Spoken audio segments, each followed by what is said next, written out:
Welcome to our channel. If you haven't done it already, please subscribe.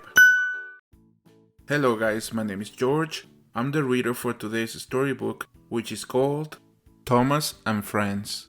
Thomas. This story is about me, Thomas the Tank Engine. I'm the #1 engine on Sodor. I love to have adventures and try new things, but some things are not meant for engines. Thomas the Tank Engine loved working on his very own branch line. Annie and Clarabelle were Thomas's coaches.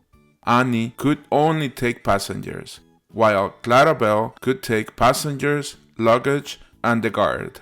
The coaches were old and needed new paint, but Thomas didn't mind.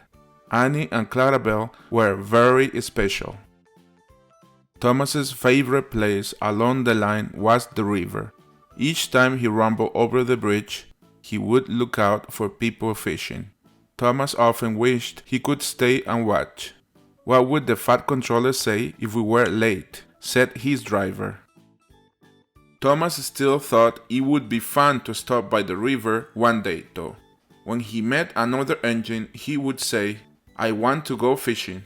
But they all told him the same thing. Engines don't go fishing. One day Thomas stopped as usual to take on water at the station by the river, but the water tower wasn't working.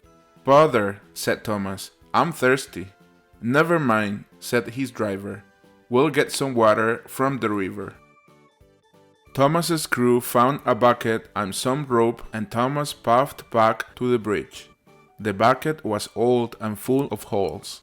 The crew pulled up bucket after bucket and emptied water into Thomas's tank as quick as they could. Splash! "That's better," smiled Thomas. He puffed away with Annie and Clarabelle rolling behind. Suddenly Thomas began to feel an ache in his boiler. Steam hissed from his safety valve. "Whoosh! There is too much steam," said his driver. "Bust my buffers," cried Thomas. The crew dumped him down his fire and Thomas struggled on. "I'm going to burst," he said. Thomas stopped just outside the last station and his crew uncoupled Annie and Clarabelle. Then Thomas slid into a siding. The guard went to phone an engine inspector while the driver found some signs. He put them in front of and behind Thomas. "Danger, keep away," the sign said. Soon the inspector and the fat controller arrived. "Cheer up, Thomas," they said. "We'll soon put you right." "The feed pipe is blocked," said the inspector, checking Thomas. "I'll just look in the tanks."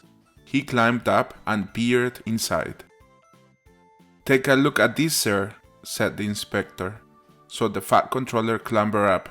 He looked inside and nearly fell off the ladder in surprise. "Inspector," he said, "there are fish in the tank." "We must have fished them from the river with our bucket," said Thomas. "So Thomas, you have been fishing," said the fat controller. "We must get those fish out right away." The crew all took turns at fishing in Thomas's tank, while the fat controller watched and shouted instructions. Thomas felt very funny with the fish wriggling and jiggling in his tank. When all the fish were caught, the fat controller, the inspector, and Thomas's crew had a lovely supper of fish and chips. "That was delicious," the fat controller told Thomas. "But engines don't go fishing. You must promise not to do it again." "I promise, sir," said Thomas sadly. "Fishing is much too wriggly." The end. Thank you for watching our videos. If you haven't done it already, please subscribe. Here are some videos we thought you might like.